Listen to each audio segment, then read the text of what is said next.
Good afternoon. I am delighted to be here with all of you and joined by our speaker, the chairman of the Judiciary Committee, Congressman Takano, who will be here momentarily, Leader Schumer, the lead sponsor of the Equality Act in the Senate, Senator Merkley, and two of our greatest champions, of course, Senator Booker and Senator Baldwin. Today, the House will take up and pass for the second time the Equality Act, H.R. 5, and we are really excited to have the incredible support of President Biden and his commitment to make the Equality Act the law of the land. As you all know, our country was the first country founded on the principle of liberty and justice for all. And we have made progress in that quest. We've stumbled sometimes, but we've made some progress. But the LGBTQ community, while having made some progress, continues to be in this fight for full equality. In most states, members of the LGBTQ community are at risk of losing an apartment, being denied credit, being turned away from service on a jury, all because of who they are or who they love. Every American deserves respect and dignity, and it's important that the Equality Act become law because it will once and for all ensure that LGBTQ Americans can live lives free of discrimination.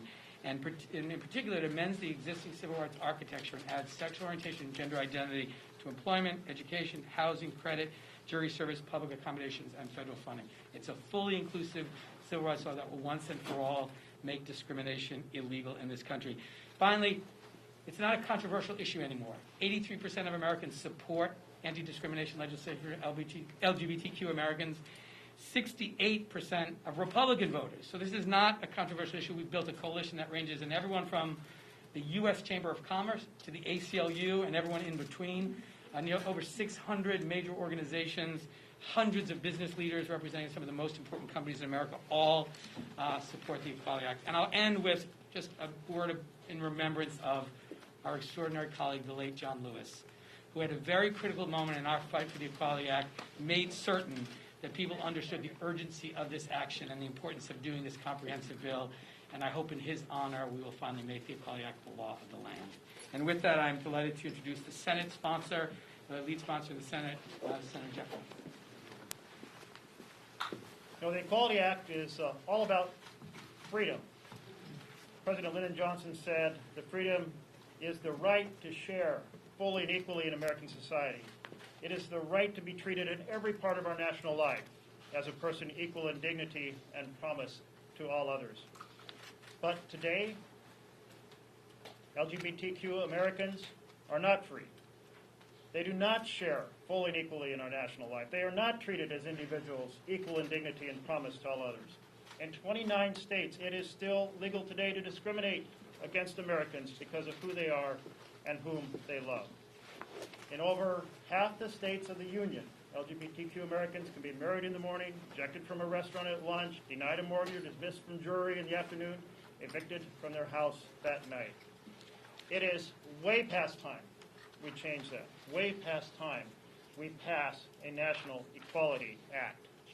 Together, we all introduced this bill in 2015. In fact, John Lewis was standing right here, well, not in this room, but across on the Senate side. And I think, as David mentioned, that his presence was powerful then, and as we think of him, it's powerful now. And he said we should get in good trouble, engage in good trouble, and we need a lot of good trouble to get this bill passed.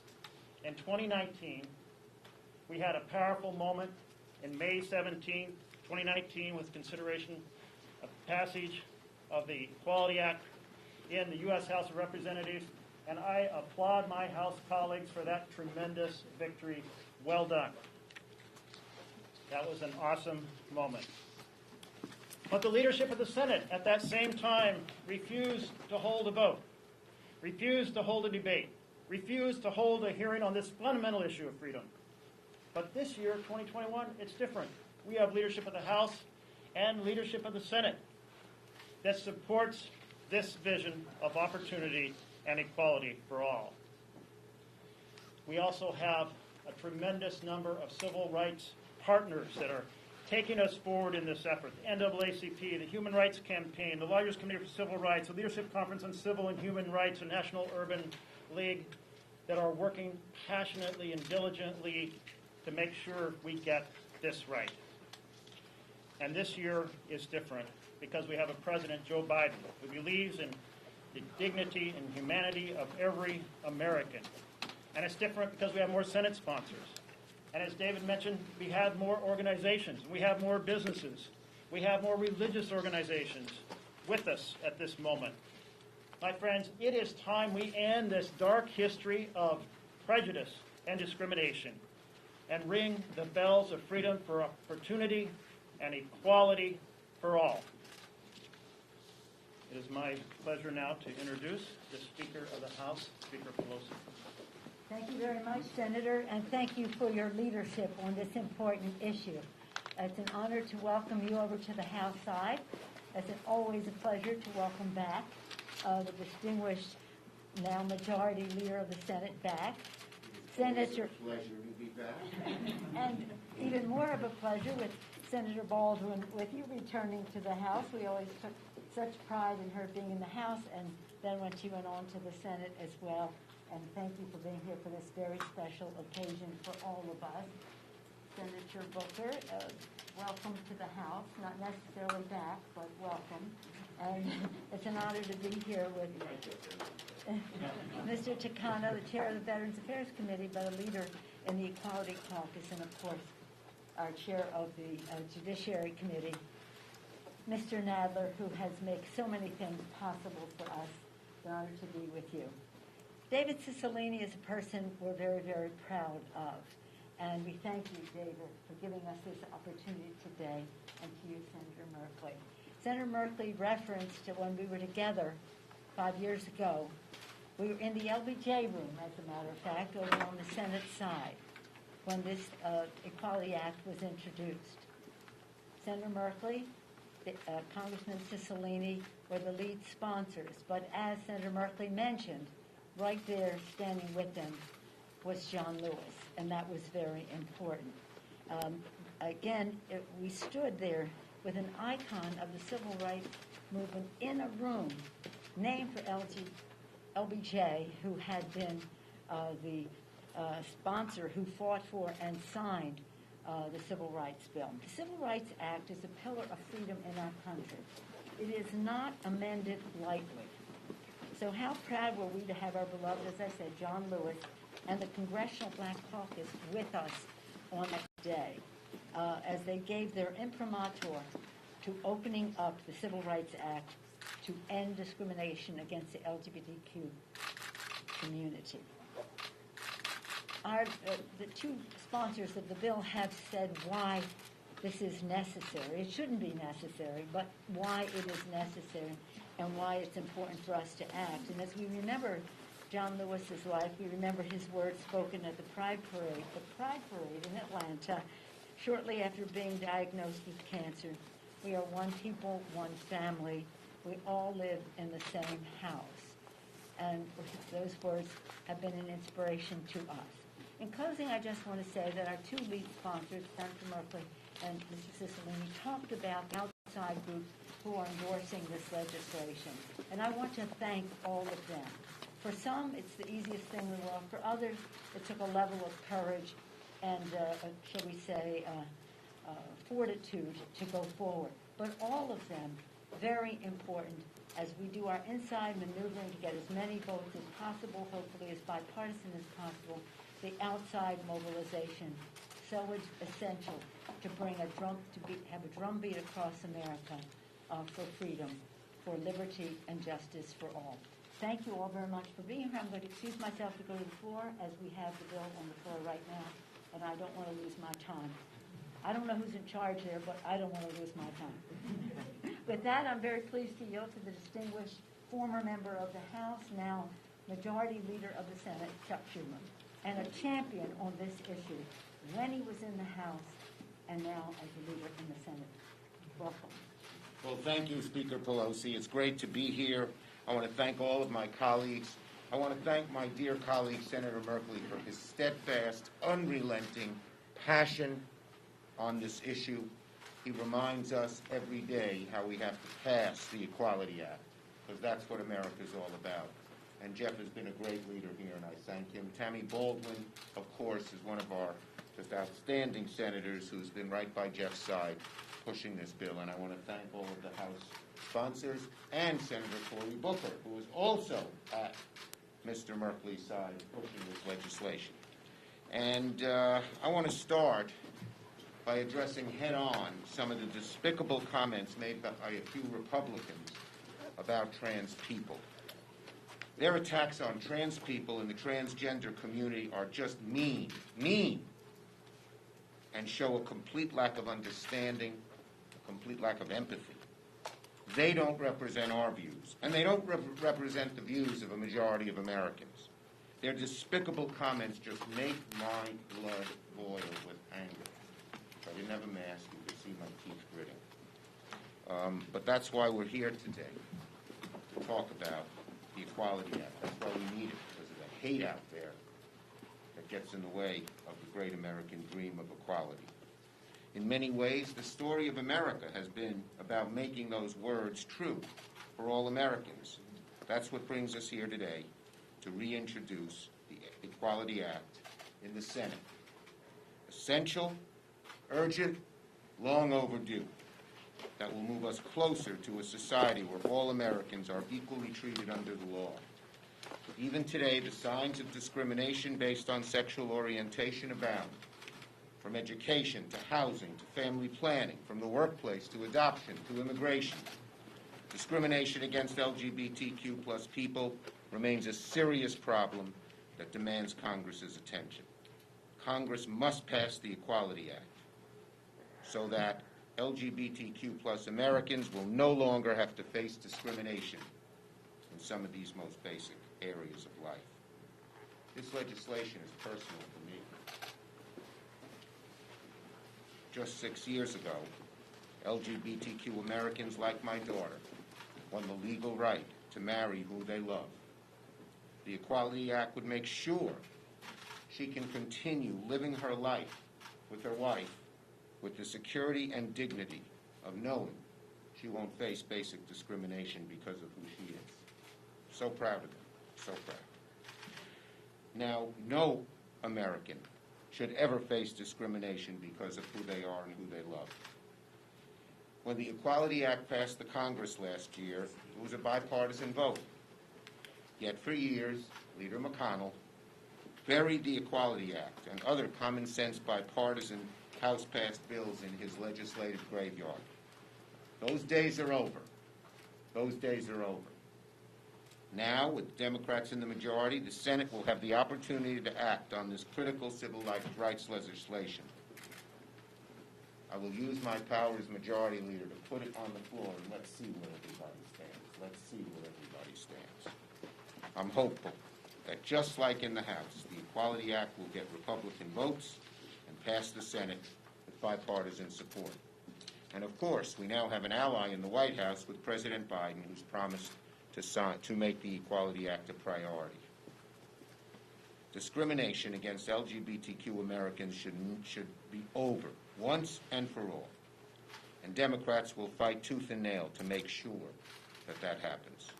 And now I'm going to turn it over to a dear friend, a fellow New Yorker, who whenever it comes to civil rights is at the forefront, Congressman Gerald Nadler. Thank you very much, Chuck. First, let me begin by thanking Congressman Cicilline for his leadership on this landmark legislation, and thanking Speaker Pelosi for her steadfast support of this legislation. The Equality Act represents one of the most significant opportunities we have had to expand civil rights in this country in many, many years. For a long time, whenever the LGBTQ community came to Congress, it was to defend their rights, from the Defense of Marriage Act to Don't Ask, Don't Tell. Even when we considered ENDA, there was a major discussion as to whether we can include protections for transgender people. It is not lost on me that this is only the second time in history that Congress has been able to consider truly comprehensive LGBTQ civil rights legislation. And I could not be more proud of the gains we have made to even be standing here today. By freeing the LGBT community from discrimination, the Equality Act makes America a little more free for everyone. We cannot rely on the Supreme Court to continue to advance these issues for us. Instead, I expect that without the Equality Act, we will begin to see the court chipping away at the rights the LGBT community has already had acknowledged. I am hopeful that with Majority Leader Schumer at the helm of the Senate and President Biden in the White House, that we have a chance to see this signed into law and to take decisive action against the discrimination faced by the LGBT community nationwide. Thank you very much.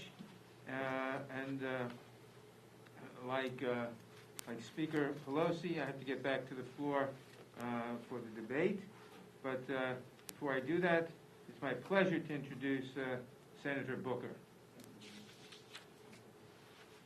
It is so good that we are here today, but let's be clear. I would not be here today if it wasn't for foot soldiers of justice who fought to push this body to pass civil rights legislation that gave me and other African Americans equal dignity, equal rights, and equal opportunity in this country.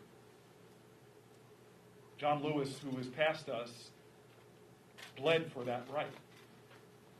And so now here we are again in a nation where the ideals of liberty and equality and equal justice under law are what we say, how we define our aspirations, but we still fall short. We still live in a nation where the destructive darkness of discrimination reigns enshrined in the laws of this land that prevent equal dignity and equal equality to LGBTQ Americans. That is unacceptable. And so let us all feel the fierce urgency of now to not just see this legislation pass in the United States House of Representatives, but for the sake of our ancestors and generations to come, may it pass in the Senate and get to the floor, get to the desk of the President of the United States for his signature. Thank you. And now I bring up Representative Takano. Thank you, Senator Booker. And thank you, Senator, for reminding us of the history of civil rights and how if it weren't for the foot soldiers, we both wouldn't be here. And I remember being at my first inauguration with President Obama, and he invoked the image of Seneca Falls, Selma, and Stonewall, drawing that direct line of civil rights history of the nation becoming a more perfect union. Thank you to David Cicilline for your amazing efforts of building this coalition. It's truly moving to be here with you, David. And Chairman Nadler had to get back to the floor, but if you've ever had Chairman Nadler tell you stories about his conversations with Bella Abzug. Jerry, before LGBT members were really a presence on the Hill, there was Jerry Nadler. So we are so proud of him. Senator Merkley, we're so proud of the work that you've done, amazing work. And I want to talk to you more about what we're going to talk about. David, we're going to talk about David.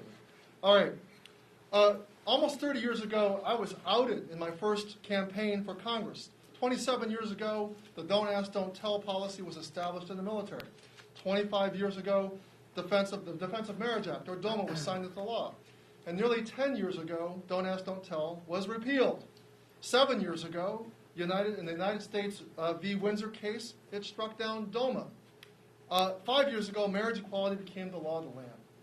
And less than a year ago, the Supreme Court extended non-discrimination protections to LGBTQ people in the workplace. And today, we are just one step closer to full equality under the law.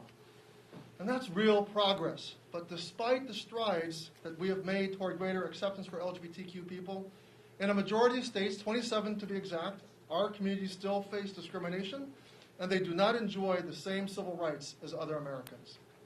They do not have the recourse to go to court or to ensure that they are treated fairly.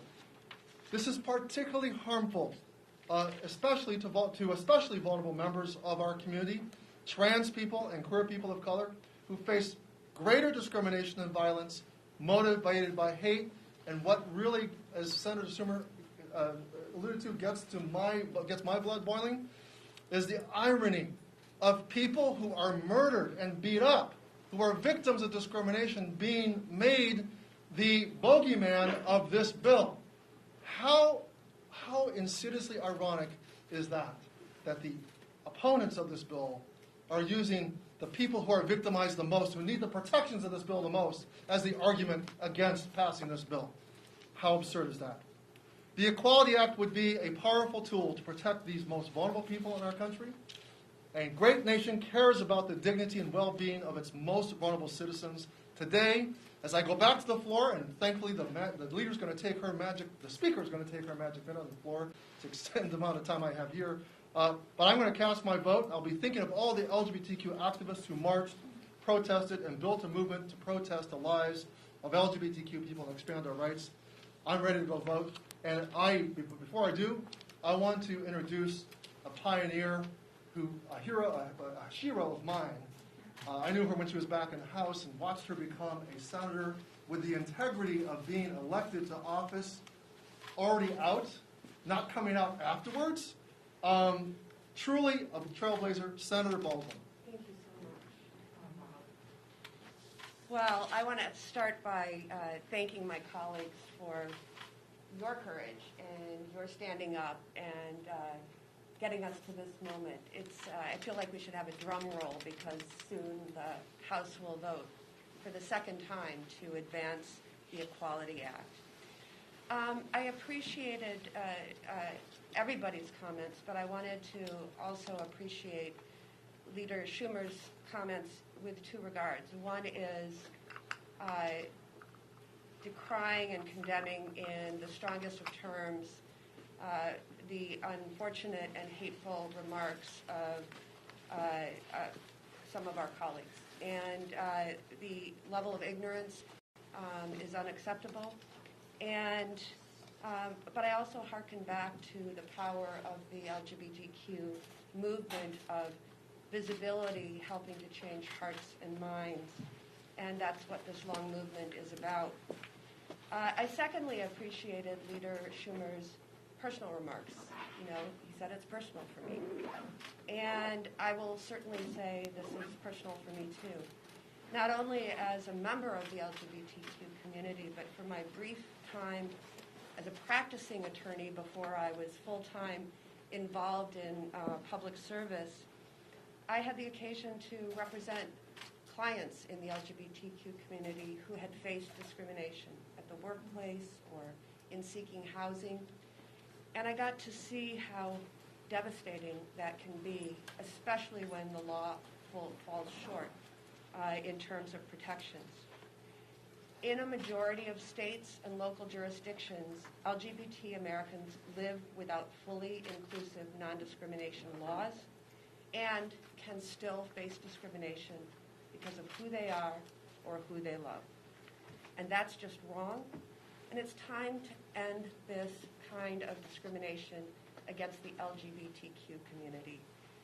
All Americans should have the full freedom of equality. It's why we're here today. It's why I'm so proud to stand with my colleagues in the House and Senate as the House prepares to pass the Equality Act. We've been here before. This year, we have a pro-equality majority in both the House and the Senate, and we have a president who is pro-equality and prepared to sign this bill when it gets to his desk. So, let's just get the job done. Let's pass the Equality Act in the House and Senate. Let's send it to President Biden so he can sign it into law, and we can finally provide full equality for every LGBTQ American across our country. David, I think you're back to post Q&A. So I too have to get back to the floor, but we have time at least for a few questions. Yes, sir. First thing, and if I can ask two questions real quick. The first one, how do you get the 60 votes in the Senate that you need to pass this? And two, off topic, but Chief Pittman today said that there's a group of militia members who may have been here on the 6th who were plotting to perhaps blow up the Capitol or express a desire to blow up the Capitol around the State of the Union. I'm curious, given all we've learned about the response and the intelligence failures, how safe you all feel and your confidence level in the security and the police leadership?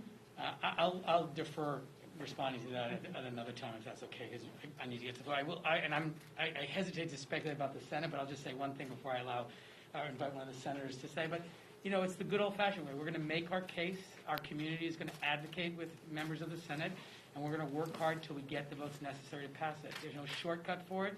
You know, this is really an instance in which the Senate of the United States has to catch up to the American people, As I mentioned, it's overwhelmingly supported Republicans, Democrats, and Independents by 83% of the American people. Another poll shows a majority of voters in every single state in America support non-discrimination protections for the LGBTQ community.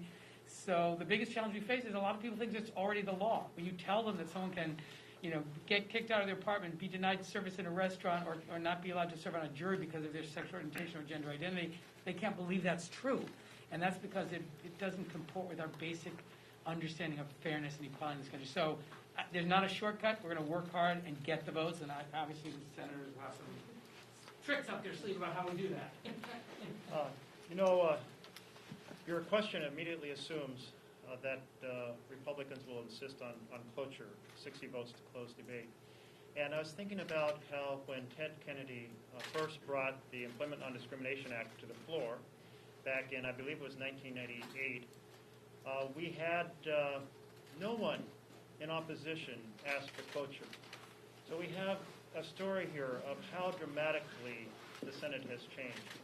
And I can tell you, as one senator, I do not believe that Mitch McConnell should be able to veto a bill the majority of the Senate supports that is about fundamental human rights.